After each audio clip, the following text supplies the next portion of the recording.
My guides told me like the most direct sentence of, maybe not ever, but they were like, "We need you in your body today." And I was like, "Why?" And of course, it's because there's downloads that need to come in. But I thought it was funny. So this just hit me of like, why? How do I word this?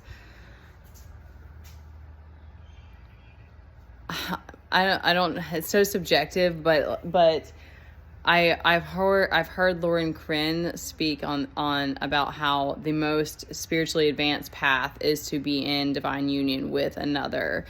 But there's no way of knowing this. There's no way to measure these types of things.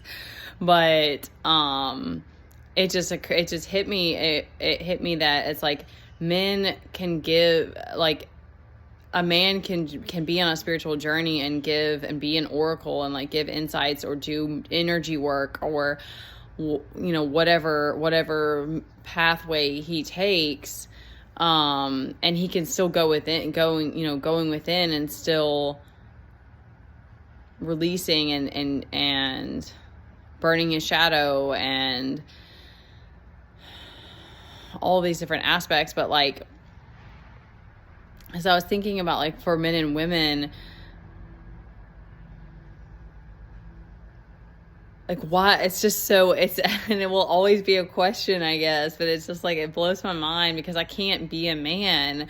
And it's so interesting to me the way that men project their shadow, or like they come into a situation and I'm like, how can you not see that? You like, how is it pride? How is it that's what's getting in the way?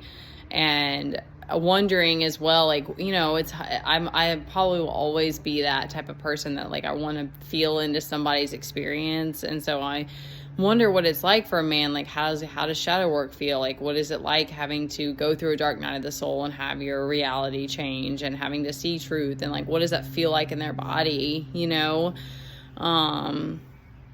Because I think the surrender, it's hard for me, and I'm only speaking for me, and I don't know other women. Like, it's hard, but at the same time, like, emotions are not strange or like it is uncomfortable sometimes, and it's painful. It's all of those things, but like I welcome it, like I accept it and embrace it, and I don't fight. I don't try to fight against my emotions in any way. And so it doesn't. I guess I I'm still learning how to really pull myself out of it faster and not stay stuck in those spaces.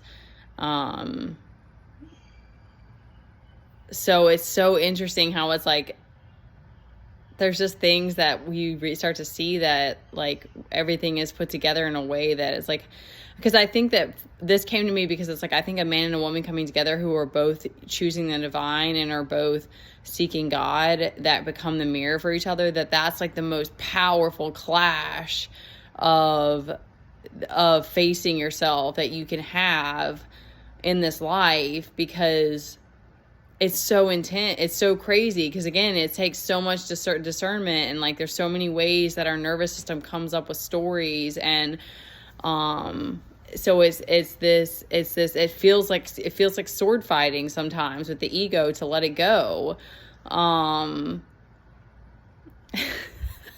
It's just so, it's funny to me now, but in the moments it's not funny, because it's like we always get caught. It's like, I don't know if it's ever possible to just not ever get caught up in it from time to time, because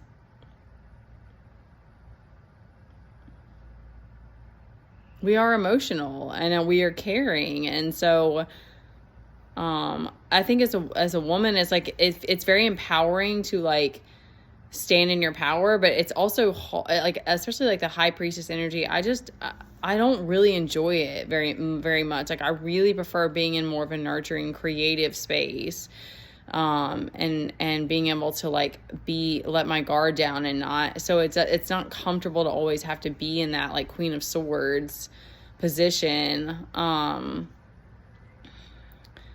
because it's like, I do care, I care about people and their heart, and, I don't want to put people in pain, but that it's like, so it's always this like,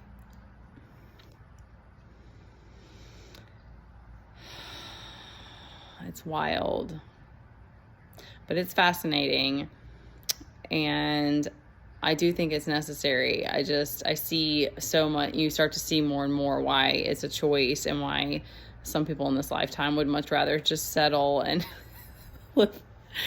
not go through the sword fighting that comes with, and the emotional storms that come with ascension. So wild.